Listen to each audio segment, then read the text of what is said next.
300번째 이강가 단막극전 네 번째 단막극전 네 번째 시간 세 번째 작품 라뮤지카 2 마르그리트 듀라스 등장인물 지문 부탁드립니다. 여자 아니 처음 하시부터 여기 남자 여자에 대해서는 안 해도 되죠? 그거를 읽어주십시오. 제가 읽을게요. 이게 뭐 여자 안느 마리 로슈 35세 또는 그 이상 매우 안정되고 검소한 사뭇 엄격할 정도로 우아하다. 그러나 그 우아함은 의식적인 것은 아니다. 그녀의 몸에 배어서 늘 그런 차림으로 단장하고 있는 듯한 느낌을 준다.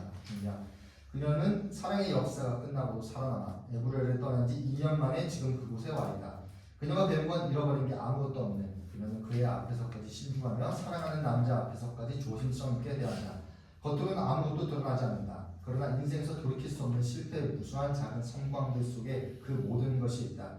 그리고 그 모든 것이 보인다. 거의 포착되지 않는 지극히 미미한 표정들을 통해 손놀림 하나, 팔꿈치를 괴는 동작, 일어서고 앉고 다시 일어서는 동작의 표현 하나하나를 통해 결코 같은 동작이 되풀이되지 않는 갖가지 표현, 목소리가 아니라 말 속에서 외치며 격정에 휘말리는가 하면 다시 돌아온 거라고 생각하게 하다가 오해라고 생각하게 만드는 갖가지 표정들을 통해서 남자 미셸 노레 35세 또는 그 이상 그는 결혼하고 새 집으로 들어온 첫날 떠난다는 이야기를 했다. 그 후로도 매일 그는 같은 이야기를 하곤 했다. 떠나겠다고. 그리고 어느 날인가는 사랑하는 여자를 죽이려고 했다. 여자는 그를 어린아이처럼 오빠처럼 애인처럼 사랑하면서도 한편으로는 천둥이나 진리나 정령처럼 두려움을 느꼈다. 그는 미남이다. 그는 스스로가 그것을 무시하면서도 잘 알고 있다. 그는 안느 마리 로슈 그 여자만을 원한다. 그녀에 의해서 주어지지 않은 세계라면 그는 통째로 던져 계획이나 주고 싶은 것이다.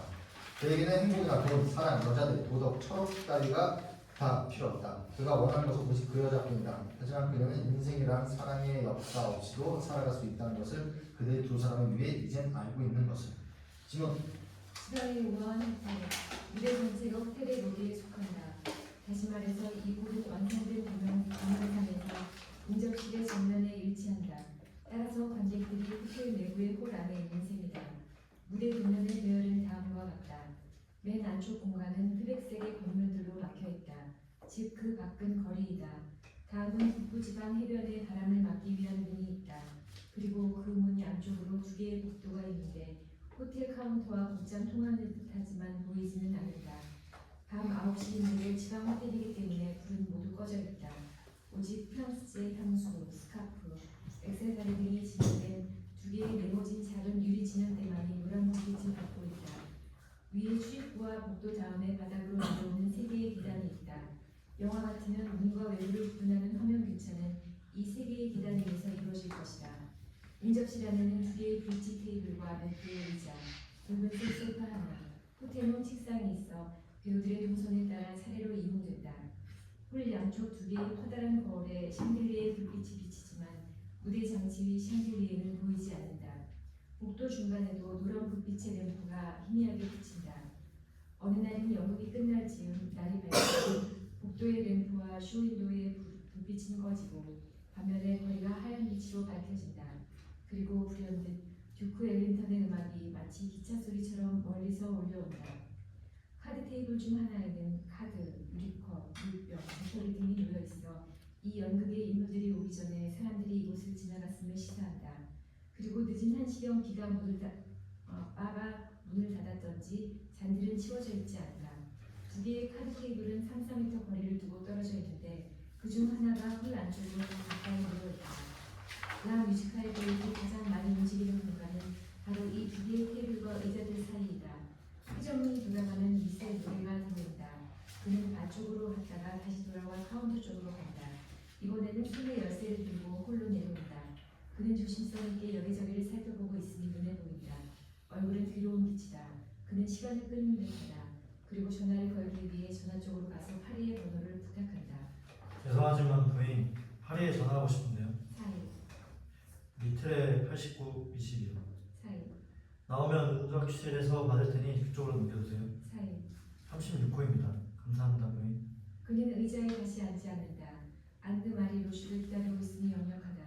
그의 시선은 출입구를 보고 있지 않다. 그가 서 있는 자리는 안느가 들어올 때 그의 모습이 그녀의 시야에 들어오지 않은 곳이다. 여자가 들어선다. 그러나 여자가 우리 앞에 나타나기 전에 남자는 길에서 나는 여자의 발소리를 이미 알아들은 듯 굳어져 있다.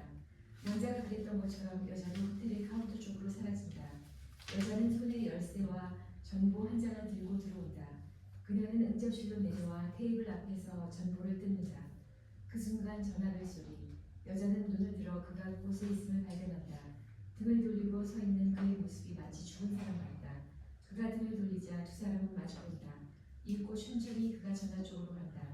이번에는 여자가 마치 죽은 사람처럼 꼼짝하지 않고 서 있다. 두 사람 모두 죽은 사람처럼 굳은 표정 속에서 전화가 시작된다. 전화 속에서 여자 목소리가 멀리서 희미하게 들려온다. 미셸, 당신이야? 별일 없어? 일은 잘 돼가? 사이. 다 끝난 거야? 침묵. 그런데 아니야 아무것도. 사이. 무슨 얘기를 듣고 싶어서 그래? 인생이란 게 그런 거지 뭐. 늘 그런 거 아니야? 사이. 뭐라고? 하긴 힘들었어. 고통스럽고. 남자 미소. 상투적인 단어들. 당신 내일 돌아오는 거지? 10시 20분에 생라자르역으로. 그럼 중앙 출구에서 기다릴게. 사이. 당신 언젠가는 얼굴에서 있었던 일 나한테 이야기해줄 거지? 목소리 다소 불안하고 초조한 어조다. 안 할 거야? 하지만 또 모르지 언젠가는. 그래서 어디 묵고 있는데? 나도 몰라. 어디 호텔을 묵고 있겠지. 근데 어느 호텔인지는 나도 몰라. 언제가 됐든 나한테도 한번 보여줄 거야? 당신이 정 원한다면 그럼 내일 봐. 그래, 내일 만나. 남자는 아주 천천히 수화기를 내려놓는다. 그리고 돌아선다. 두 사람 마주 본다. 남자가 먼저 입을 연다. 할 얘기라는 게 다른 게 아니라 당신 내 도움이 필요하면 가구 창고에 있는 가구들 말이야. 내가 붙여줄 수 있는데 당신한테 그 짐을 덜어줄 수 있을 것 같아서. 무슨 가구를? 아, 그거? 고맙지만 괜찮아. 사이. 아직 어떻게 할지 모르겠어. 그걸 내가 가져가야 할지 어떻게 할지도. 어쨌든 고마워. 두 사람 사이에 대화가 이어지지 않는다. 여자가 방들이 있는 복도 쪽을 향해 몸을 움직일 기색이 보이자 남자가 입을 열어 여자가 움직이는 것을 막는다. 여자는 그 자리에 머문 채 연극은 계속된다. 우리가 서로 말도 안 할 것까지는 없잖아. 할 말도 없잖아. 그렇다고 뭐 할 일도 없으니까. 여자는 혐오와 쓰라림과 슬픔으로 얼굴을 찌푸린다. 이만큼 완전히 끝난 일도 없을 텐데 뭐. 우리가 죽었으면 또 몰라도 죽은 것처럼 완전히 끝났다는 거야. 그는 미소 짓는다. 그러나 여자의 얼굴에는 미소가 없다. 글쎄. 어쩌면 그럴지도. 그래, 죽음처럼 완전히 끝난 거지. 남자는 대꾸하지 않는다. 침묵. 여자는 말하고 싶지는 않지만 어색한 분위기에서 벗어나려고 입을 연다. 가구 때문에 걱정해줘서 고마워. 생각해봤는데 안 가져갈게. 오히려 귀찮기만 할 것 같아서. 당신 원하면 가져가. 사이. 하긴 재산 분배 때문에 그런 것까지 문제 삼을 필요는 없겠지? 아니 고마운데 난 아무것도 필요 없어. 사이. 그럼 그것들은 어떡하지? 나도 모르겠어. 그냥 거기 내버려두든지. 그래 그럼. 침묵. 뭐 좀 마실래? 여자는 좋아하는 신용을 한다. 남자가 카운터 쪽으로 가서 잠시 보이지 않는다. 여자가 혼자 남아있다. 여자는 남자를 다시 만나고 나니 몹시 피곤한 모양이다. 남자가 돌아온다. 다 자나봐. 미안해. 괜찮아. 여자가 일어선다. 두 사람은 이제 어떻게 처신해야 할지를 모른다. 대화가 애써 평범하도록 강조되어야 한다. 도시가 놀라울 정도로 변하지 않았어? 당신도 봤지? 라버실 쪽은 그렇지도 않던데. 그건 그래. 북쪽이 특히 발전하고 있더라고. 비행장 세우고 있는 쪽으로. 비행장 세우는 거 당신 알아? 알고 있어.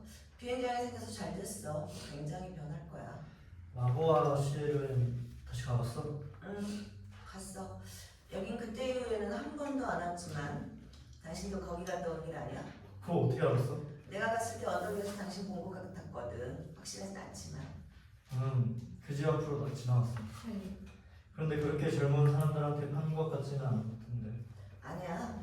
그 사이에 집주인이 또 바뀐 거겠지. 저녁 먹고 있던 두 사람은 전혀 모르는 사람들이던데. 그래. 기분이 이상해지대. 식당도 전에 그 자리고 텔레비전도. 그 사람들 서로 말 한마디 안 하더라. 진짜 이상하던데. 침묵. 내가 시작했던 건물도 다 끝냈어. 당신 생각나? 테니스장 다음고. 생각이 잘 안 나는데. 아 그래 생각나. 그래 잘 지었어? 설계대로 잘 지은 거야. 남자. 무슨 얘기를 또 한다. 그는 마지막으로 다시 한번 이 침묵을 메워보려고 한다.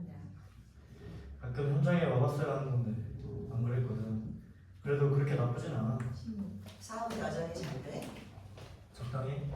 요새 중요한 주문을 두 건이나 맡아서 지금도 여자는 그렇게 열내면서 이래? 여자 미소. 여자는 전에 그런 일로 질투를 느꼈던 모양이다. 그거에 여전하지. 다행이네. 고마워. 사이. 내일 아침에 9시 15분에 기차 탈 거야. 아니, 나 데리러 올 거야? 침묵. 그러고 보니 당신이 어디 사는지도 모르네. 요전에 누가 당신이 요즘 어떻게 지내냐고 물어보는데 대답해 줄 말이 없더라고. 아, 지금은 어디 확실하게 정해진 데는 없어. 그냥 여기저기 북부 쪽에 주로 많이 있어. 북부 쪽에. 그럼 그렇게 됐어. 그게 뭐 나쁠 것도 없고. 남부 쪽은 여전히 싫은가 봐. 여자는 싫지. 침묵. 두 사람은 자리를 바꾼다. 대화의 방향도 바뀐다. 난 3년 전부터 당신 소식을 전혀 모르고 지냈어. 난 가끔 발레리한테서 당신 소식을 들었어. 그 여자를 아직도 만나고 있었어? 응. 난 그 여자에 대한 생각이 완전히 바뀌었어.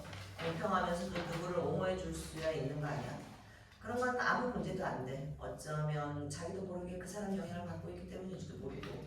사이. 뚜린이의 가족도 가끔 만나. 사이. 그게 다지 뭐. 두 사람 사이에 공통된 과거에 대해선 그 이상 밝히지도 되풀이하지도 않는다.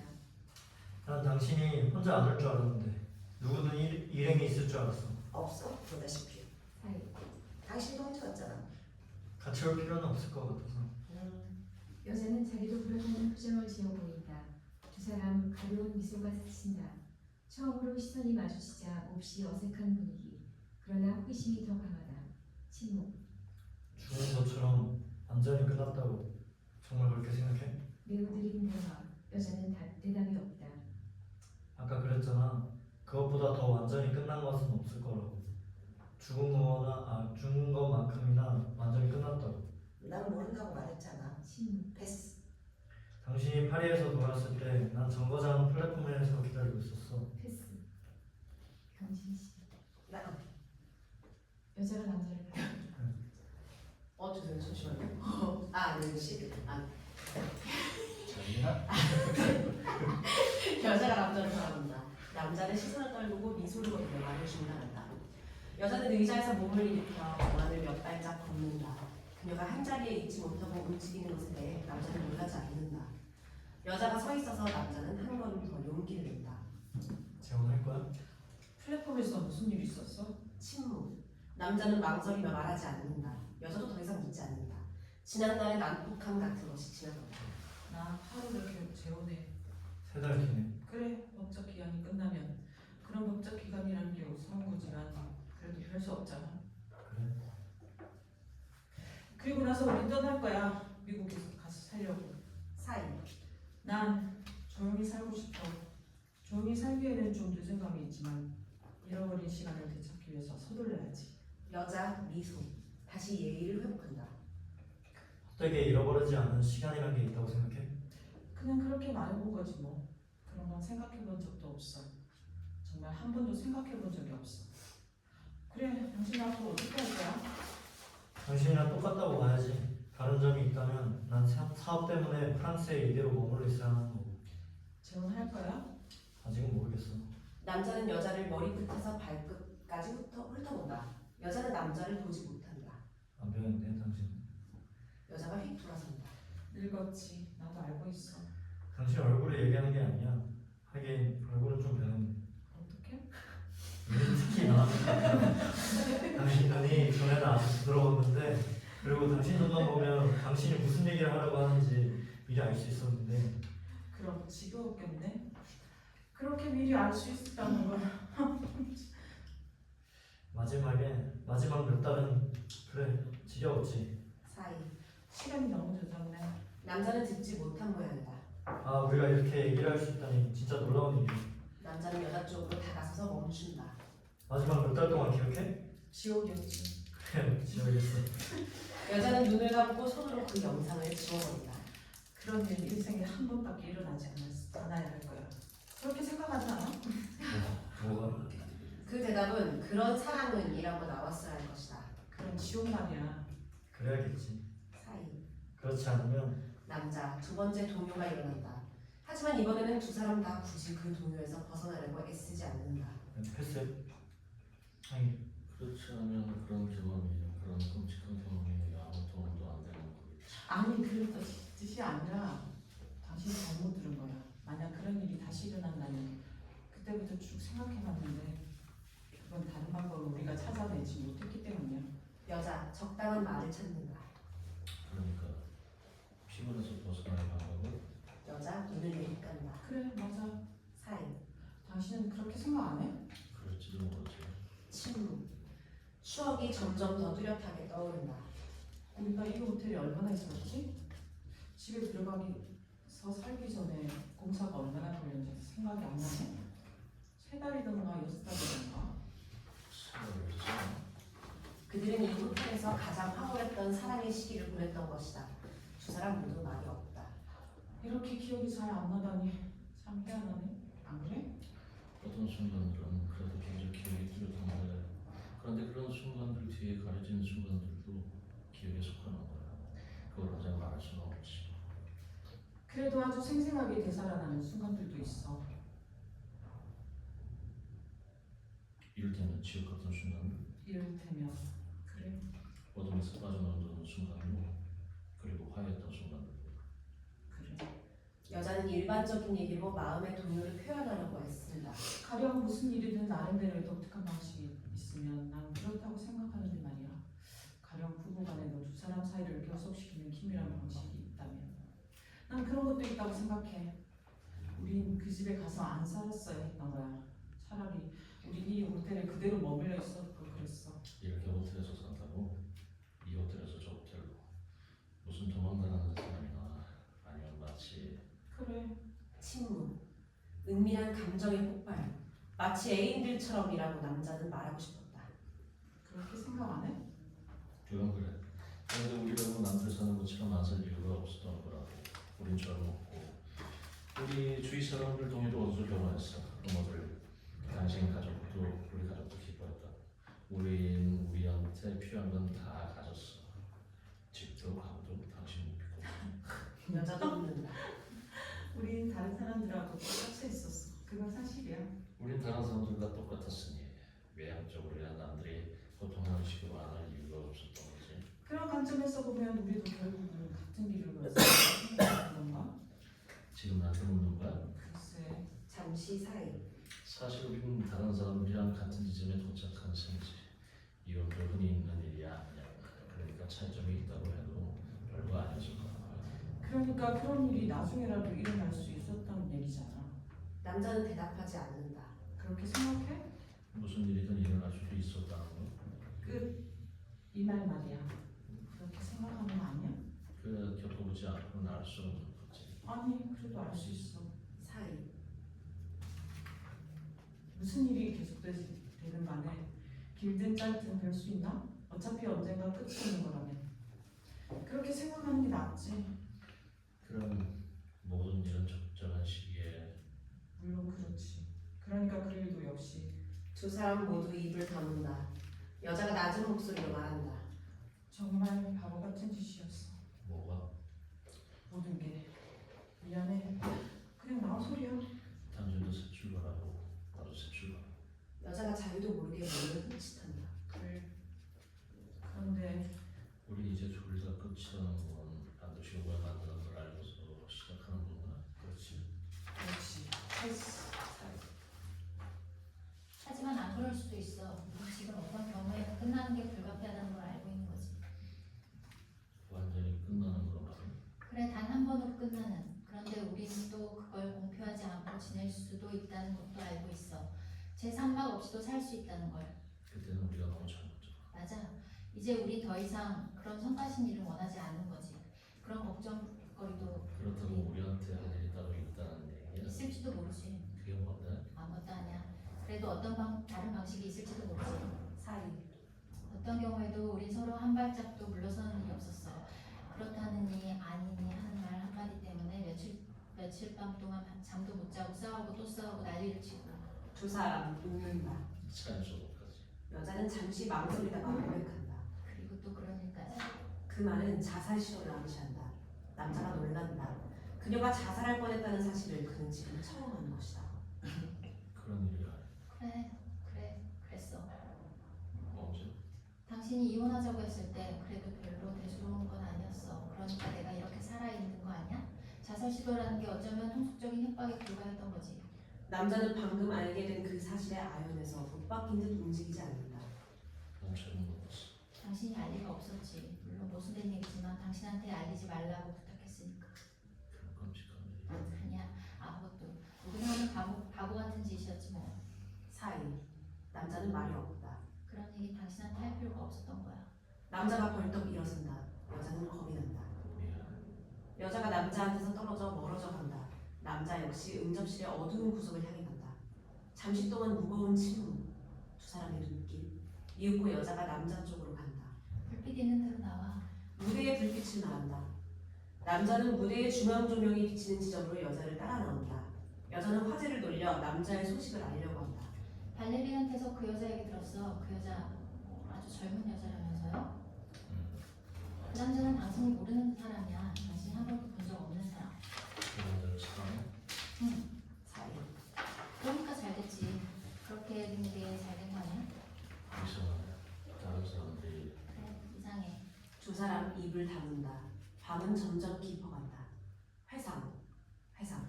이제 그만 자러 가야겠어. 사람들 불 끄려고 기다리고 있잖아. 기다리라고 하지 뭐. 이렇게 얘기한다고 무슨 소용이 있겠어. 그만 자야지. 남자 처음으로 그녀의 이름을 부른다. 나는 말이 이건 우리 인생에서 마지막이야. 여자는 대답하지 않는다. 두 사람 오랫동안 아무 말이 없다. 다음 장면으로의 전화는 격렬하긴 하지만 갑작스러운 것은 아니다.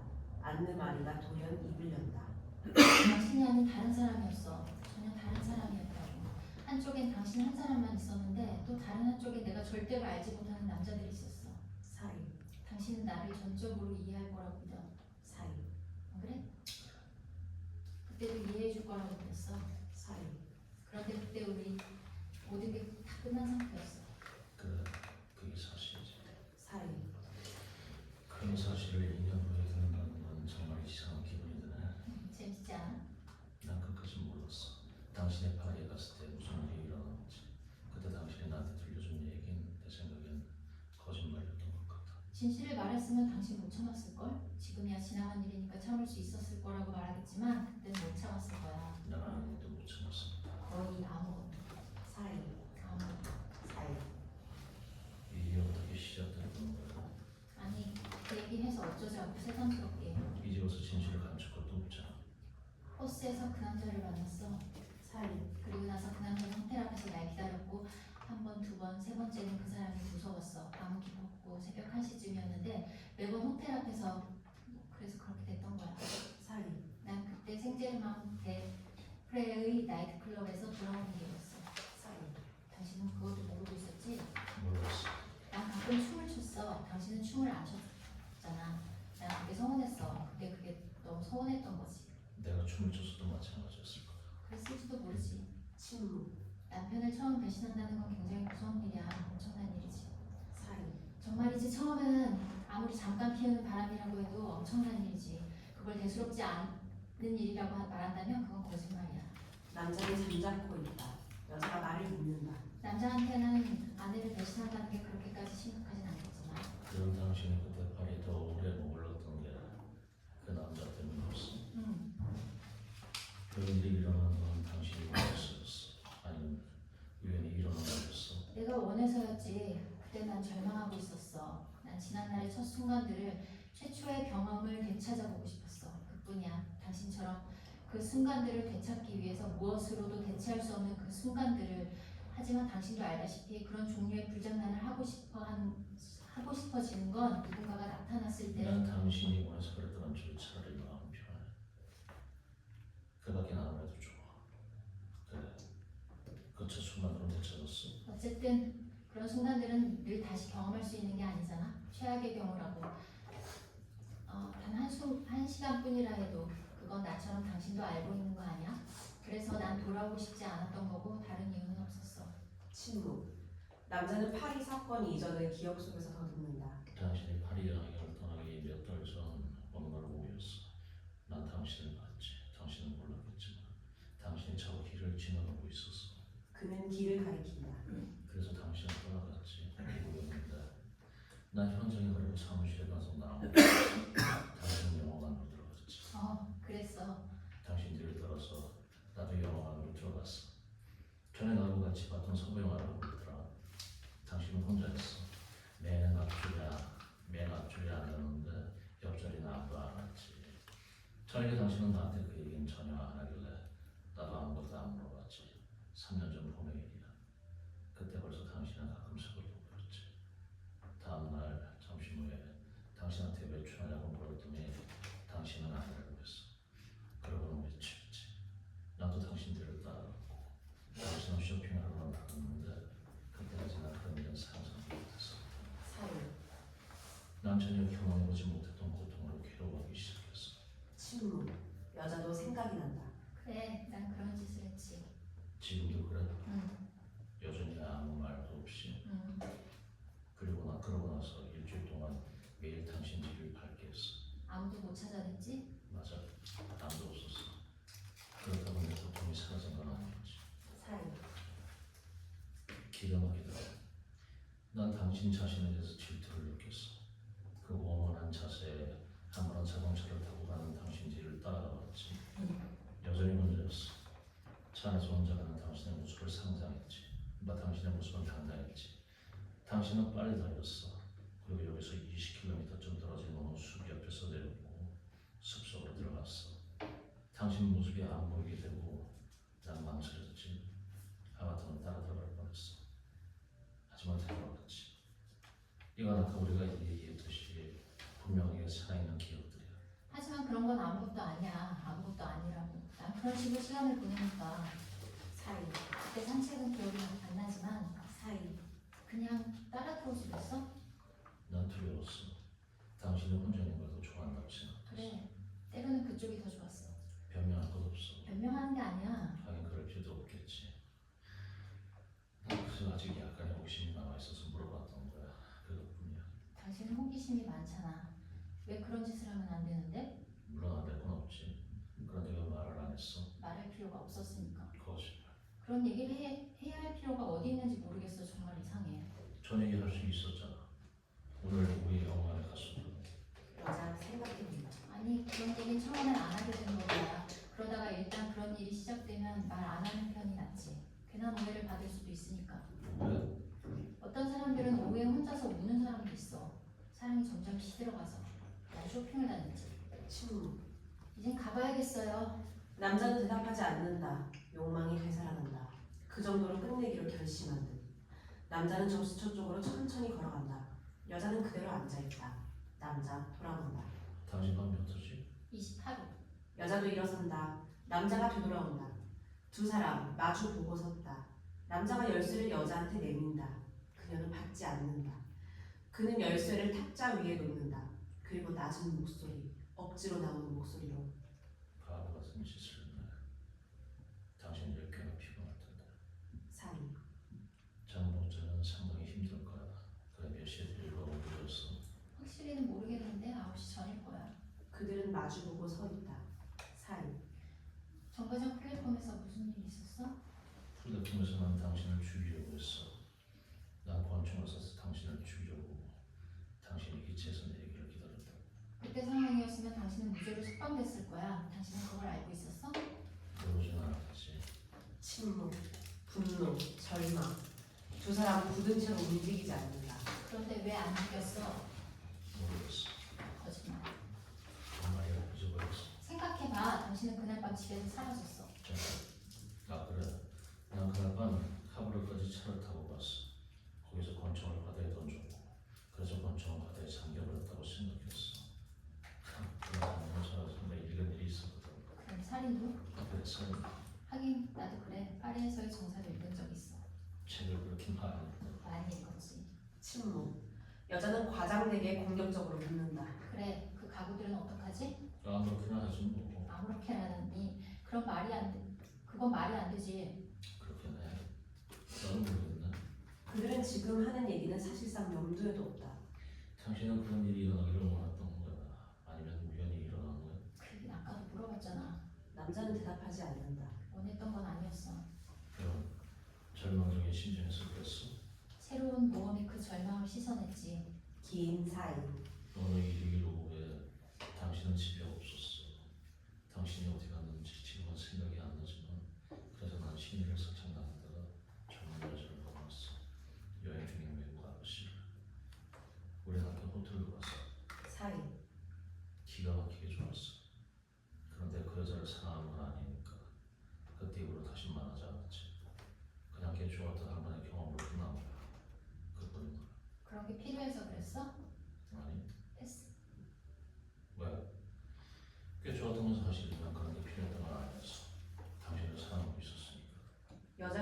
여자한테서 떨어져 나간다. 다른 질문 또 할 것 없어?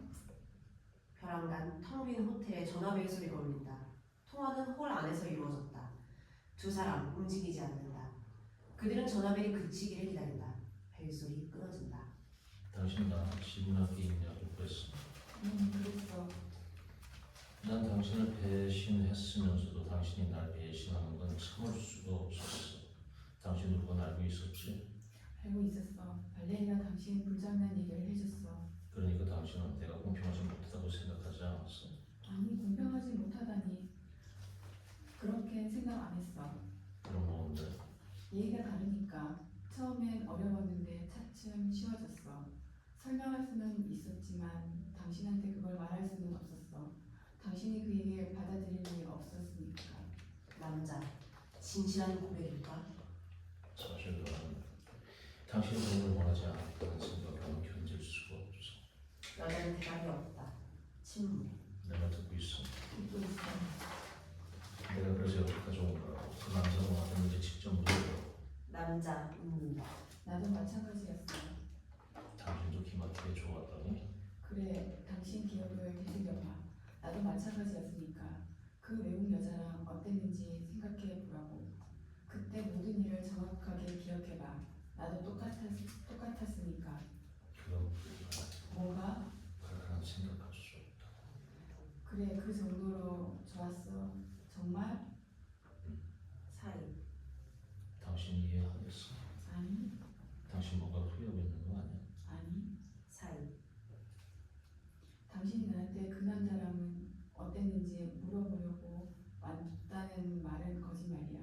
말하자면 전혀 거짓말은 아니고 당신을 다시 만나보고 싶기도 해서 만나봤자 아무 소용없는 줄 알면서도 사실 아무 소용 없지. 당신을 만나면 괴로워서 힘이 들지만 사이. 과거의 기억이 이렇게 고통스럽지 않으려면 어떻게 했으면 좋겠어? 별다른 방법이 없어. 그땐 내 마음이 편해지지 않으면 당신을 죽이는 길밖에 난 다를 방법이 없었어. 그런데 두 사람 서로 마주본다. 하지만 이제 이혼도 했으니까 날 죽이면 유죄 판결을 받을걸. 알고 있어. 내가 당신을 죽이고 싶긴 하지만 그렇다고 그 일로 내가 죽고 싶진 않아. 남자는 여자한테 다가선다. 여자는 물러선다. 그 사람 올 때까지 우리 아직 시간이 좀 있어. 여자 아주 낮게. 여자는 남자의 의도를 오해한다. 1시간이지.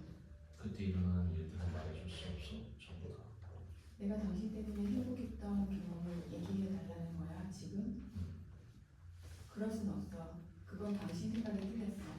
당신은 그 외국인 아가씨 일을 다 잊어버렸는데 나한테는 어떻게 파리에서 있었던 일을 기억해 내라는 거야. 당신은 내가 잊었다고 생각해. 여자는 두 사람을 위해 말한다. 그래. 침묵. 몹시 괴롭지만 내면의 기쁨을 감추지 못한다. 우린 이제 함께 있을 필요가 없어. 앞으로는 함께 있건 떨어져 있건 그 사람들을 괴롭힐 필요는 없다고. 미국으로 가지 마. 여자는 대답하지 않는다. 남자는 공포에 사로잡힌다. 가지 마. 가지 말라. 미국으로 가지 말라면 난 당신이 사는 도시에 가서 살게. 알아듣겠어? 사 같은 데 장난할게. 당신이 있는 도시에 가서 살 거라고. 그래서 당신들을 곤란하게 만든 거야. 제가. 지옥이 다시 시작될 때까지. 남자는 여자한테로 다가간다. 그리고 그녀의 등 뒤에서 소리친다. 지옥이 사이. 당신도 마찬가지고. 사이. 당신이 그런 건 신경 안 써. 사이. 프랑스에 가량이 있어. 최선 만나기라도 하게. 우연이라도 완전히 희망이 사라지지 않도록 조금 판단하는 사실이니까 아무래도 견딜 수 없어. 여자는 대답하지 않는다. 남자 금세 절망한다. 당신이랑 만날 약속을 하고 싶어. 멀리 시골에서. 그러면 아무도 모를 거야 절대로. 그들은 둘 다 이런 사태에 대해 심한 분노를 느낀다. 안 돼. 여자 머리를 흔든다. 그런 걸 원하고 일부러 그런 짓을 저지르다니 안 돼. 정말 우리가 다시 만나게 되면 우연히 말이야. 당신이 그 아가씨나 내가 만난 그 남자처럼 그때 어떻게 되는지는 두고 봐야 알 거야. 그렇지 않고는 절대로 안 돼. 우연이 아니고서는. 난 당신이랑 헤어질 수 없어. 우린 헤어졌어. 죽는다고. 그래. 그래 죽는다 해도 마찬가지야. 그러니까 우리 이젠 아무 짓도 안 하는 거야. 우리가 찾아야 할 길은 그 길뿐이라고. 여기서 라 뮤지카가 라 뮤지카 2로 옮겨진다. 그러나 막이 바뀌는 것은 아니다. 연기를 멈춘 막간이라고 할 수 있겠다. 연극은 다음과 같이 이어진다. 마지막 대사가 끝난 뒤에 배우들은 음악 소리, 듀크 앨링턴의 음악이 들려올 때까지 2, 3초 동안 자기 위치를 지킨다. 그러다가 음악 소리와 함께 동시에 연기를 멈추고 서로 떨어진다. 조명이 약해지기 시작한다. 서로 떨어진 두 배우가 각각 무대의 다른 지점을 향해 걸어간다. 남자는 무대 한쪽 외진 구석에 가서 앉는다. 그 자리는 그를 위해 조명이 아주 희미하게 비춰진다. 여자는 무대 한가운데 두 개의 탁자 중 하나에 앉아있다. 탁자 위에는 유리컵, 물병, 담배 등이 놓여있다. 조명이 더욱 약해져서 무대가 어스름 속에 잠긴다. 그들은 담배를 피우고 있다. 어스름 속의 담배 연기가 무대 공간에 퍼진다. 배우들은 관객을 마주하고는 깊은 휴식 속에 잠긴다. 그 휴식 또한 연극이다. 그 상태가 정확하게 2분 동안 지속된다. 그리고 나서 조명이 다시 밝아지기 시작한다. 두 사람 담배에 불을 끈다. 그들은 일어선다. 그들은 탁자들 옆 원래의 그들 자리로 돌아온다. 전화벨이 울린다. 한밤중이다. 미셸 노래가 천천히 전화 쪽으로 간다. 여자는 움직이지 않는다. 전화를 통해 들려오는 목소리는 1막에서와 같은 목소리지만 관객들한테는 들리지 않는다. 사이. 이제 잠시만요. 사이. 나야. 당신 애플까지 안 가도 될 걸 그랬어. 벌써 재판으로도 판결은 어차피 났을 거니까 그 생각을 영 떨쳐버릴 수가 없어서. 나는 그 여자를 다시 만나보려고 온 거야. 그럴 줄 알았어. 내가 거짓말을 했어. 사이. 그래서 앞으로 어떻게 되는 건데? 어떻게 돼? 아무 일도 없는 거지. 사이. 우리 끝났어. 그 여자는 어디 있어? 여기 있어. 우리 지금 호텔 용접실에 있어. 사이. 우린 절망적인 상태야. 침묵. 그런데 왜 아무 말도 안 해줬어? 그만해. 그 호텔이 당신들이 묵었던 호텔이야? 그래, 프랑스. 사이. 바로 그 호텔이야. 침묵. 어쨌든 내일 아침에 올 거지? 그렇다니까. 11시 20분에 생나사로 얘기야. 자, 이제 그만 자. 그 여자는? 그래도 내일 아침에 가. 누가 데리러 온대. 이제 그만하라니까 제발. 당신 그 얘기들은 항상 나한테 거짓말 했었지? 그래, 항상 거짓말을 했어. 그 여자에 대해서. 그 여자 우리 얘기 듣고 있어? 패스. 남자. 여자 얘기를 할 때는 잠옷 오만하고 자랑스럽다. 듣고 있어. 듣고 있지. 눈에서 무심한데 바깥을 내다보고 있지만 저희도 늘 그랬거든. 침묵. 남자는 느린 동작으로 수화기를 놓는다. 남자는 여자 쪽으로 돌아선다. 두 사람 말없이 마주 바라본다. 더 이상 바라볼 수 없을 때까지 마주본다. 유혹고 남자가 앉는다. 두 손으로 머리를 감싸. 라 뮤지카 2에서는 극이 진행되는 동안 그는 자주 그런 동작을 하게 될 것이다. 머리를 두 손으로 감싸거나 더 이상 바라보고 싶지 않아 두 눈을 감고 있을 것이다. 여자가 천천히 그한테로 다가간다. 그의 뒤로 가서 잠시 그 자리에 머물렀다가 그한테서 약간 물러선다. 당신 지금 어떻게 살아? 남자가 머리를 든다. 그러나 그녀를 바라보지는 않는다. 그가 입을 연다. 그러나 여자는 무너진 한 남자를 발견하게 될 따름이다. 내가 여길 떠나고 나서도 여기 다른 현장에서 나를 찾는 데가 여러 군데 있었는데 거절했어. 이 도시락을 난 몸둘레 찾았으니까. 난 1년 동안 아무 일도 안 했어. 그러다가 빈털터리가 되니까 하는 수 없이 다시 일을 시작했고 파리 교회에서. 사이. 당신은 아까 일에 그전처럼 푹 빠져 있었다고 했잖아. 그건 그저 말이 그렇다는 거였지. 사실은 그렇지 않았어. 어쨌든 그러길 잘했지만 이젠 다 끝난 일이야. 침묵. 그는 눈을 감는다. 그는 여자의 이름을 나지막이 부른다. 그들이 만나기 전에 쓰던 이름. 내 말이 러슈. 침묵. 여자는 그들이 두 번 다시 꺼내지 않았던 이야기를 말하려고 한다. 글쓰기와 사랑하기. 그녀는 그것이 같은 미지의 세계 속에서 절망으로 변한 인식에 대한 같은 도전 속에서 엿볼 수 있었음을 알고 있다. 그녀의 대사가 천천히 완곡하게 감미롭고도 신중해진다. 그 생각 전에 당신 글 쓰고 싶다는 생각 말이야. 사이. 한 번도 시작은 못 해봤어. 난 늘 당신이 글을 썼으면 말했어. 못했어. 사이. 그에겐 당신이 입고 있는 줄 알았는데 아니 안 잊었어. 사이. 당신도 잊지 않고 있었을걸? 나를 잊지 않았지. 침묵. 얼마나 됐지? 우리가 헤어진 걸? 응. 3년? 그거보단 좀 더 됐지. 거의 4년째 돼가니까. 침묵. 여자는 호텔 안에 주변을 둘러본다. 이 호텔이 우리 집이었잖아. 사무실이. 지금 생각하면 우리가 그때 어떻게 그런 집에 살러 들어갔는지 모르겠네. 너하고 그런 끔찍한 집에, 그런 우울한 집에서 어떻게 몇 년씩 살 수 있었는지 모르겠어. 여자는 남자를 향해 돌아서다 욕설을 퍼붓는다. 당신 직업이라는 게 하나같이 비슷한 집들을 지어서 사람들을 불행하게 만드는 일이었잖아. 그렇지. 눈길이 오고 간다. 마음이 누그러지며 침묵. 이윽고 여자가 말한다. 나도 처음엔 아무 일도 안 했어. 그러다가 나도 다시 시작하지 않을 수가 없었지. 남자가 그녀를 바라본다. 중요한 것은 그의 눈길이다. 그것은 잡담이라 듣고 있는 눈길이 아니다. 그는 앉아있다. 당신은 전에 하던 통역자리로 돌아가는 거 아니야? 그래 맞아. 그러고 나서 하루를 떠났지. 침묵. 이어서 고뇌에 잠긴다. 고뇌의 독백. 남자. 견디기 어려운 감정을 표출한다. 아까 당신 말했지. 올여름에 재혼한다고. 사이. 그래 그렇게 말했을 거야. 올여름에 재혼한다고. 재떨이를 만지고 있던 여자의 손이 힘없이 탁자 위로 떨어진다. 하지만 거의 눈에 띄지 않을 정도로 조용히. 침묵. 패스. 여자 분위기를 전환하기 위해 매우 사교적인 태도로 말한다. 파리를 떠났다는 얘기는 했지. 그리고 나서 이런저런 사정으로 다시 독일로 돌아가게 됐어. 아, 그랬구나. 밀백으로. 발티기 안에 있는 도시인데 굉장히 아름다운 도시야. 그런데 우린 거기서 살지는 않으려고. 그 얘기는 아직 얘기할 단계도 아니지만. 당신은 아마 더 멀리 떠날 모양인가 봐. 아마 그럴까? 미국으로 갈 거야. 북미로. 사이. 저 전에도 늘 당신한테 말하고 싶었던 건데 그건 내가 남부를 싫어해서가 아니라 난 남부 쪽에선 살 수가 없어서야. 그 정도요? 전혀. 이유는 여전히 모르겠고. 모르겠어. 당신 그 말은 마치 태양만 싫어해서가 아니라 그 속에선 살 수 없어 라고 말하는 것 같은데. 침묵. 여자는 남자가 한 그 말에 놀라는 것 같았다. 그건 우리도 마찬가지이다. 그녀가 거부하고 믿지 않는 것은 태양빛에 대한 일반적인 찬양. 따라서 행복과 삶과 남부의 기후 사이를 동질시하는 고정관념이기 때문이다. 당신은 내가 물으면 대답하는 게 예전이랑 똑같네. 그래. 사이.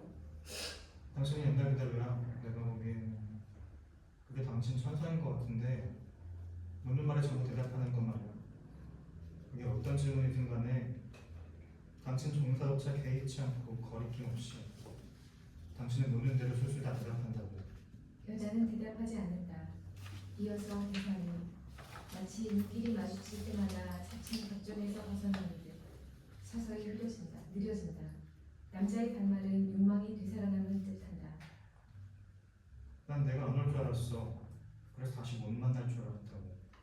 사실 재판 전날까지 망설였어. 그러다가 온 거지. 당신도 왔잖아. 내가 왜 안 와? 난 떠날 생각조차 안 했는데. 실제로 내 마음은 한 번도 여길 떠난 적이 없어. 난 항상 여기 머물렀었다고. 그 끔찍한 집에서 너와 함께. 하지만 난 떠났어. 모욕 속에서 쫓겨났던 거라고. 침묵. 이어서 웃음. 내 가방은 온통 창밖으로 내던져졌고 그래도 그때 당신은 날 여기까지 부르셨고. 여자의 웃음이 겹치고 침묵. 여전히 불가사의한 느낌. 우리가 그때 어떻게 죽지 않고 살아남았는지 모르겠어. 분노가 우리를 살린 거야. 내가 없어진 첫날은 미칠 듯이 행복했어. 널 쫓아내고 나니까. 그래 그건 나도 마찬가지였어. 두 사람 미소 짓는다. 그들의 눈길은 그들의 몸과 얼굴을 떠나 각기 혼자서 그 당시의 사건을 떠올린다. 죽는다면 어쩌면 지금이 그때일지도 몰라. 그럴지도 모르지. 그런데 그게 무슨 소용이 있어? 아무 소용없지. 침묵. 그들은 마주 바라본다. 새로운 장면. 여자는 얼마 전에 했던 질문을 다시 한다. 당신도 지원한다고 했지? 아마 하게 되겠지. 아직은 확실하지 않지만. 사이. 남자는 입을 다문다. 입고 다시 말을 잇는다. 당신도 알겠지만 난 당신을 너무 사랑해. 진심. 그래서 아직 자신이 없어. 말할 수 있을지. 다시 시작할 수 있을까 싶어. 난 당신이 나 없이 어떻게 됐는지 보고 싶어서 왔어. 그리고 어떻게 그런 스캔들이 있을 수 있었는지, 또 우리가 서로 떨어져서 새로운 상황 속에서 어떻게 살았는지 그런 게 알고 싶어서 온 거야. 더 이상 사랑하지 않게 된 상황에서 아니, 패스. 사랑하는 상황에서. 침묵. 정면으로 비결하는 순간 곧 여자는 자신의 내밀한 소망을 고백한다. 몇 년 전부터 난 아이를 갖고 싶었어. 한 남자랑 같이. 가족으로 이루고 가정을 꾸리고 나는 그런 것들이 필요해. 남자는 한참 만에야 대답한다. 패스. 시간을 허비할 수 없다면 또 그 얘기야? 당신은 지금도 여전히 당연해지고 해석해. 나한테까지도. 내가 모르기라도 하는 것처럼. 그래, 시간은 흘러가 버리지. 그러니까 두 번째도 다시 시간을 허비해야 할 이유가 없잖아. 침묵. 여자는 관객과 마주하고 있다. 남자가 그녀를 바라본다. 여자는 시선을 의식하고 돌아본다. 왜? 당신 보고 있는 거야. 사이. 당신 변하지 않았어. 당신 다시 시작하는 거야? 그래. 아니, 난 변했어. 사이. 안 변할 수 있어? 사이. 당신은 변했어. 눈길이 사이. 눈길은 예전이랑 똑같은데 사이. 모르겠어. 잊혀지지 않는 그런 거지? 그래. 매우 부드러우면서도 냉혹하면서도 부드러워. 남자는 여자한테서 시선을 떼고 회상한다. 오만하면서 막막해 보이는 눈길이었어. 역설적이지만 행복할 때나 그렇지 못할 때나 수시로 번뜩이다. 사이. 당신 힘이 가장 강할 때 당신은 그 눈길을 보고 있어. 사이. 마치 당신 힘 자체가 당신 자신한테 불행이라도 되는 듯이. 사이. 그래서 당신은 그 불행을 남들한테 떠맡기고 자신은 거기서 헤어나려는 듯이. 침묵. 여자 잠시 기다리다가 말을 찾는다. 무슨 말인지 잘 이해가 안 가. 지금 당신이 나한테 한 말, 난 내가 그렇다고 생각 안 해. 남자 시선을 돌린다. 명료한 표현을 하려고 말을 찾는다. 내 말은 당신도 생각나겠지만 당신은 아무것도 아닌 일에도 상처받고 풀이 죽고 누가 당신한테 한 말 한마디에 때론 누가 하지 않은 말에까지 상처를 받았던 일들 말이야. 당신 기억나겠지? 기억나. 절망감이 늘 당신을 붙어다녔어. 당신 툭하면 절망에 빠질 만한 상태였으니까. 그것도 생각나? 생각나. 그래서 난 당신이 그러면 안 된다고 설명해줬어. 그런 분은 지겨우니까 스스로 변해야만 한다고. 좀 더 강해지고 자유로워지고. 사이. 그래서 온순한 당신은 언제나 온순하던 당신은 어떻게 했지? 당신이 변해보려고 노력했어. 즐겁게 하려고. 사이. 그리고 그것 때문에 우린 죽은 만큼의 고통을 겪게 됐던 거고. 그건 당신이 꾸며낸 얘기야. 당신은 언제나 얘기를 꾸며서 했어. 당신은 그게 좋은 거야. 당신은 항상 당신 마음대로 내 얘기를 만들어냈어. 항상. 아니 항상 그랬던 건 아니야. 침묵. 그럼 당신은 생각나? 집으로 들어가는 첫날부터 당신은 떠난다는 말이 꺼냈어. 사이. 그리고 그 다음부터는 떠난다는 말이 매일 나왔으니까. 남자 대답이 없다. 실제로 당신은 내 황당을 많이 한다면서? 발레리가 그런 소리를 해? 응. 그래, 뭐라고 했어? 당신 거짓말쟁이가 미선자라고 했지. 여자 웃는다. 냉정하고 고약한 여자라고. 집안일이나 요리는 빵점이고 좋은 점이라고 하나도 없다고. 그 말을 전부 다 했어? 다 했지. 하나가 안 잊어버리려고. 사이. 그래서 당신 얘기를 뭐라고 했는데? 난 이렇게 말했지. 그 사람은 집으로 들어간 첫날부터 떠난다는 얘기를 하는 침묵. 남자는 일어서서 여자한테서 멀어져 관객과 마주하게 될 것이다. 여자는 의자에 기대 앉았다가 일어서 홀린 듯이 남자의 이야기에 귀를 기울이게 될 것이다. 어느 날 오후에 길에서 난 당신을 봤어. 사이. 그때 당신 모습이 너무나 아름다워서 당신 뒤를 따라갔어. 당신은 호텔로 들어갔지. 나도 당신 따라서 호텔 안까지 들어갔고. 당신은 호텔 바로 들어가서는 위스키 한 잔을 시켰어. 바텐더가 당신 손에 키스를 하고 당신은 카운터 앞 의자에 걸터 앉았지. 사이. 당신은 검은 옷을 입고 있었어. 그래, 그때 바텐더가 당신한테 준 건 위스키 한 잔이었어. 내가 그 눈여겨보게 된 건 당신이 집에서 절대로 위스키를 마시지 않기 때문이지. 당신이 위스키가 싫다고 말했거든. 난 바가 보이는 텅 빈 응접실에 앉아 있었는데 중간에 커튼이 쳐져 있었어. 지금도 기억하지만 그때 난 문득 내가 그전엔 당신의 다리를 한 번도 바라본 적이 없었다는 생각이 났어. 당신이 바라본 적이 없었다는 게 생각나더란 말이야. 바텐더들이 당신한테서 떠나질 않더라고. 당신들 두 사람은 큰 소리로 같이 웃었어. 아주 큰 소리로 여러 번. 우리가 결혼한 지 2년째 되던 해였다고 생각하는데 그날 나는 보통 때보다 조금 일찍 사무실에서 나오다가 당신을 우연히 만나게 된 거거든. 그래. 난 빠이 가는 걸 아주 좋아했어. 굉장히. 그래서 여러 도시에 아는 바텐더들이 있었고 물가트, 카브로, 웅프레르, 오르르크. 그리고 그 사람들은 정도의 차이는 있었겠지만 모두 나를 좋아했어. 나 역시 그 사람들한테 아름답게 보이고 싶었고 처음 당신 사귀었을 때처럼. 그리고 실제로 마음도 예쁘게 꾸미기도 했고 그런데 내 마음은 당신만 생각했었어. 없어. 어딜 가든 어디서나 내 머릿속을 가득 채우고 있는 건 당신이었지. 그런데 우리 사이에는 더 이상 아무 일도 일어나지 않았어. 당신 건축 이후에. 침묵. 그녀는 미소 짓는다. 당신 지금도 여전히 바에 드나들어? 응. 그리고 그 얘기도 안 하고? 응, 안 해. 내가 특히 바를 좋아하는 건 텅 빈 호텔 안에 그 바텐더들 때문이야. 여름엔 그 사람들이랑 나랑 이야기할 시간도 없어. 그런데 겨울엔 시간이 나거든. 사람들이 일을 하는 호텔의 한산한 오후 시간이면 우린 이야기를 할 수 있어. 그 사람들은 빨리 찾는 나 같은 여자들을 많이 알고 있거든. 그래서 그런 여자들 얘기를 하곤 했어. 애인들은 없었어? 없었어. 있었으면 좋았겠어? 어. 하지만 그거 불가능했어. 당신이 인정하고 안 하고 간에 그 바텐더들이랑은 내가 그 사람들하고 연애를 해서 그 사람들이 잃어버리거나 아니면 그런 식으로 시간들을 보내면서 관계를 유지하거나 하는 수밖에 없었으니까. 난 빨 자주 다녔어. 그래서 그 사람들 잘 아는데 그 사람들은 절대로 여자 손님들이랑 연애 안 해. 그래서 항상 카운터 뒤에 있는 거야. 상대방 얘기 들어주고.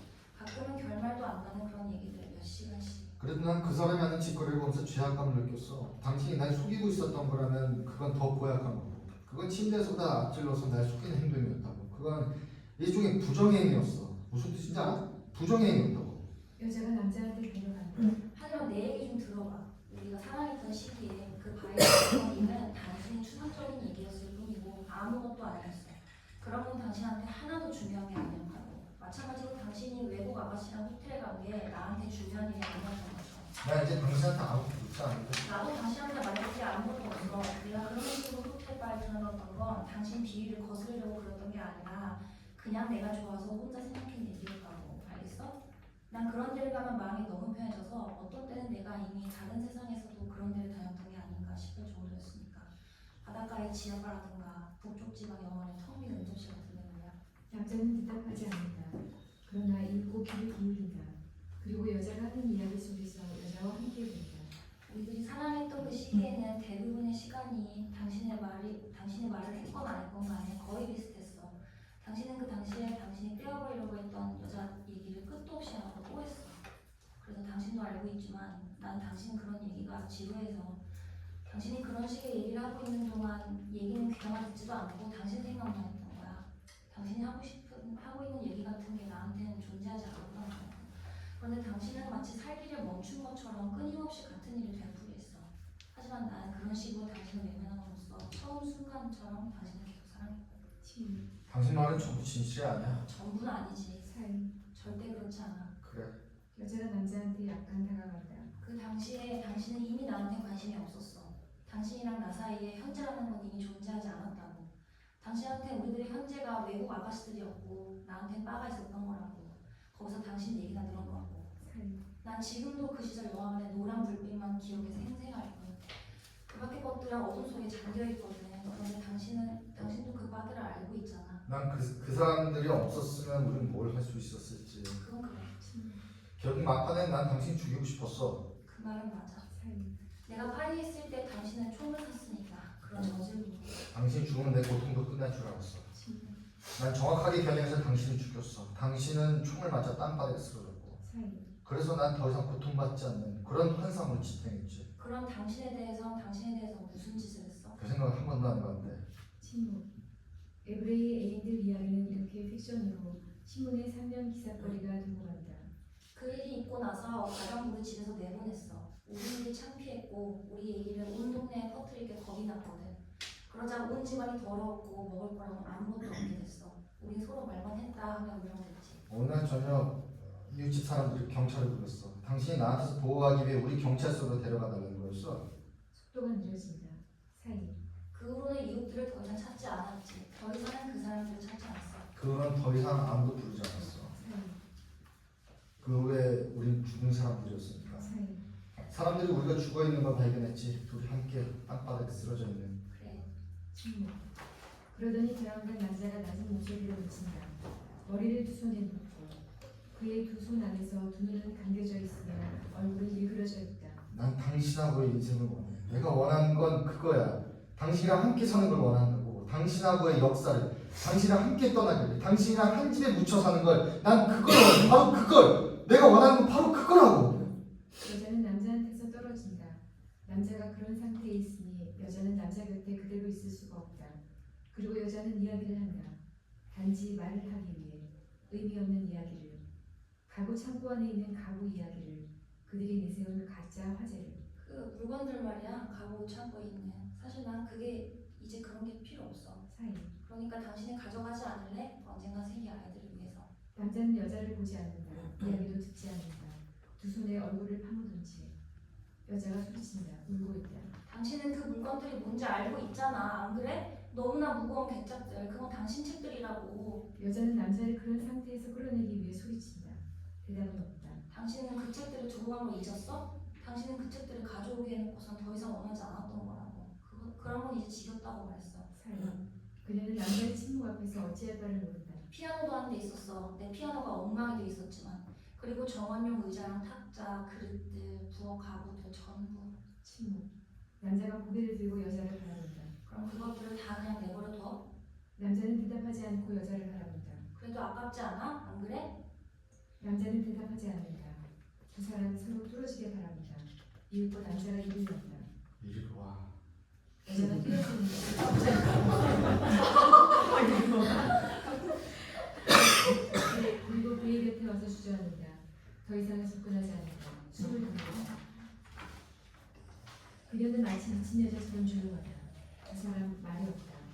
마침내 여자가 입을 연다. 그녀는 지난날의 시간들을 하나씩 털어버린다. 난 우리들 역사를 잊어버렸어요. 침묵. 아픔도 잊어버렸어. 침묵. 난 이제 아무것도 몰라. 왜 그랬는지. 침묵. 그렇게 가슴 아파하고 그 정도로 말이야. 그런데도 왜 그랬는지 이제 와서 그 이유도 모르는 걸 뒤늦게 이유를 따져보고 있네. 사이. 앞으로 우린 그전만큼 사랑할 수는 없을 거야. 다른 사람들도 그전만큼은 안 될 거고. 그래. 그들은 서로 상대방의 얼굴을 보지 않는다. 마지막 다짐. 우리 이제 전부 다 힘도 약해졌어. 우리 이미 우리의 힘을 잃었으니까. 우린 인생의 종말로 다가온 거야. 그래. 침묵. 이젠 사랑을 기억하지 않겠지. 침묵. 조용해. 대화하지 않게 되면 조용해. 보통은 기억하지 않겠지. 침묵. 욕망이란 완전히 잊혀지던가 아니면 완전히 기억되는 거니까 그림자는 안 남기는 거지. 침묵. 느린 대답이 이어진다. 난 욕망에 대해서 당신이 한 말을 믿어. 뭘? 적나라한 기억이라는 거 말이야. 나도 그거랑 비슷해. 그 둘 사이엔 통로가 없어. 침묵. 패스. 패스. 당신은 왜 왔어? 아닌가? 침묵. 남자 움직인다. 남자가 움직인다. 나도 패스. 이어서 당신은 여기서부터. 제가 할까요? 네. 당신은 왜 왔어? 아니 지금 뭔가 실추군요. 당신을 보려고, 당신이 나를 보려고 왔듯이. 그리고 또 알고 싶은 게 있어서. 사이. 이젠 알았어. 앞으로도 당신을 사랑할 거라는 걸. 당신이 나를 계속 사랑하게 되듯이. 사이. 그리고 난 우리 두 사람을 위해 그걸 알았어. 난 모르겠어. 아니야. 사이. 당신도 그 사실을 알고 싶은 거야. 그런데 지금은 그걸 모르겠다는 거겠지. 또다시 남자는 낮은 목소리로 외친다.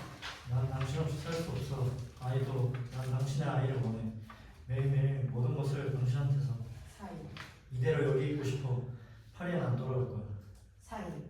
찬송의 가사에서 대사가 이어진다. 당신이 내가 하던 얘기들을 말하네. 우린 서로 영원히 사랑할 거라는 말을. 그래, 죽는 날까지. 당신 설명 좀 해봐. 이런 연극들, 결혼, 이혼 같은 것들은 다 쓸데없는 짓거리 아니냐 말이야. 그런 게 다 뭘 위한 짓들이냐고. 남아있는 시간을 보내기 위해서인가? 어쩌면 시간을 잊기 위해서겠지. 잊기 위해서. 나도 그게 뭔지는 잘 모르겠어. 사이. 그건 감정들하고는 상관없는 일 같아. 내 생각엔 그건 별개의 문제지. 다른 영역의 문제. 정신과 관계되는 건 아닐까? 나도 모르겠어. 두 사람은 지나칠 정도로 서로를 마주본다. 그러다가 갑자기 여자는 남자를 찬찬히 뜯어본다. 그의 몸과 얼굴을. 그녀는 조금씩 남자한테로 다가간다. 그리고 그의 몸이 닿을 만큼 다가섰을 때 그 자리에 멈춘다. 그러자 격정에 휘말린 남자가 두 팔로 여자를 끌어안지만 곧 풀어준다. 침묵. 그때 정거장 플랫폼에서 왜 나를 안 죽였어? 지금 와선 모르겠어. 잊어버렸어. 아마 잊어버렸겠지. 당신을 보자 잊어버렸어. 난 아직 한 번도 뭘 죽여본 적이 없어. 죽일 줄도 몰라. 거기다가 그건 어려운 일이겠지.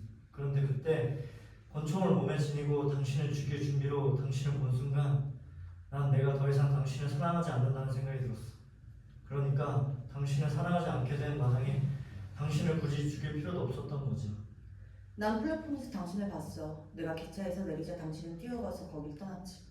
그리고 집에는 그 이틀날야 돌아왔어. 사이, 우린 서로 말을 안 했어. 사이, 가끔 난 당신이나 내가 못 견디기 싫었어. 이젠 그래. 사이. 우리가 서로 헤어져야 할 시간이 돼가네. 침묵. 남자는 홀 안쪽을 향해 간다. 그는 거기 그대로 서 있다. 창에 날이 밝아온다. 이런 얘기들은 해봤자 아무 소용이 없어. 나중에 슬픔만 더게 될 뿐이니까. 사이. 슬픔도 나쁠 건 없겠지. 침묵. 침묵하는 사이에 그는 담배에 불을 붙인다. 연극이 끝나기 전 마지막 담배를. 날이 점점 밝아온다. 불빛들이 꺼진다. 얘기를 해봐. 여자가 입을 연다. 시간을 보내기 위해서. 당신을 알기 전에 난 새로 만난 남자한테 갑자기 열정을 느낄 수 있다는 것에 대해 아무것도 모르고 있었어.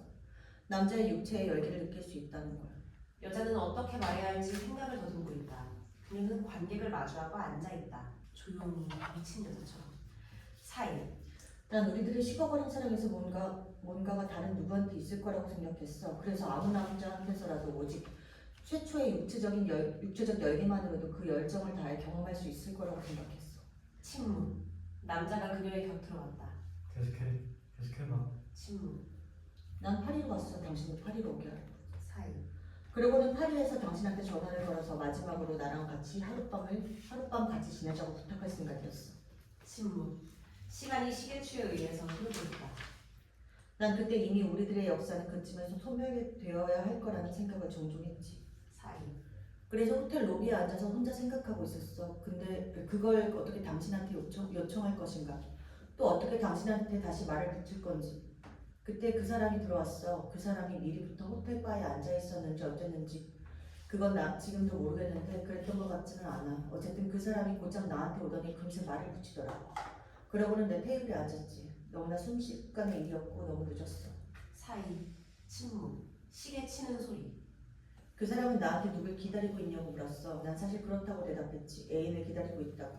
그 사람은 그럴 줄 알았다고 했어. 그렇게 보였다고. 사이. 우린 함께 밖으로 나왔어. 그런 상태에선 늘 그랬듯이 시간은 오후였고 날씨는 화창했지. 난 당신을 잊어버렸어. 침묵. 사이. 시계 치는 소리. 당신은 회색 원피스를 당신은 사실 원피스 정숙한 여자들이 물에 더 빠지지 않으려고. 사이. 그 사람은 바로 그런 가장된 상황을 즐기는 사람이었어. 그래서 혼자 있는 여자보다 남의 여자를 더 좋아하는 남자였지. 그러니까 나로서는 잘 된 거야. 사이. 이틀이나 계속됐어. 밤이고 낮이고. 일종의 광란과 공포와 죄악의 시간이었지. 사이. 당신이란 존재는 내 인생에서 사라졌어. 날이 점점 밝아온다. 그러다 어느 날 아침 문득 난 내가 왜 그 남자랑 그 방에 있는지 전혀 이해할 수가 없었어. 침묵.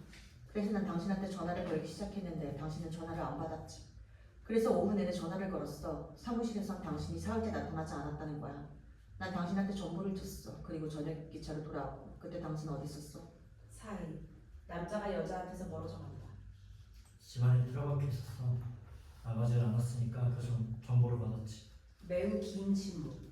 그는 무대 안쪽으로 가서 멈춘다. 다시 로비 쪽으로 와서 멈추었다가 또다시 무대 안쪽으로 가서 홀을 등지고 멈춰선다. 이윽고 탁자 앞으로 돌아와 바닥을 내려다본 채 천천히 말을 시작한다. 언젠가 집에서 당신 모습을 봤는데 집에서 당신 방에서 밤이었어. 당신은 안 걸치고 있었어. 화장을 한 채 맨몸이 웃고 당신은 거울을 보고 있었어. 거울 앞에 바싹 다가가서는 당신을 보고 있었어. 사이. 난 당신이 내 얘기를 하고 있다는 걸 금방은 몰랐어. 처음엔 난 당신이 취해 있는 줄 알았거든. 그 다음엔 당신이 미쳐버린 줄 알았지. 그런데 갑자기 당신 입에서 내 이름이 나오더라. 당신은 낮은 목소리로 중얼거리고 있었어. 당신이 하는 말을 다 알아듣기는 어려웠어. 하지만 난 애써 두려움을 떨쳐버리면서 당신의 말에 귀를 기울였고 당신 얘기를 알아들었지. 사이. 내 귀에 들린 당신 얘기는 조리 있고 사뭇 무서웠어. 시작도 없고 끝도 없는 얘기였지만. 침묵. 난 그 사람한테 말했어. 언젠가는 다시 처음처럼 나를 만나게 될 거라고. 난 말했어. 나를 사후자가 데려갈 수 있을 거라고. 그리고 우리한테 남아있는 세월 동안 우린 열심히 죽음에 맞서 싸워야 할 거라고. 기나긴 침묵. 30초 동안 부동자세.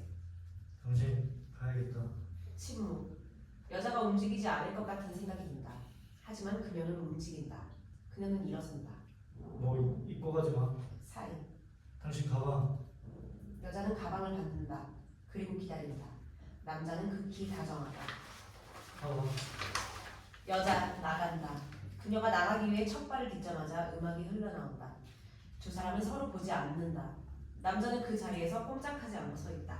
여자가 출구를 가로질러 회전문으로 나간다. 그녀의 모습이 사라지자마자 아무튼 막 네.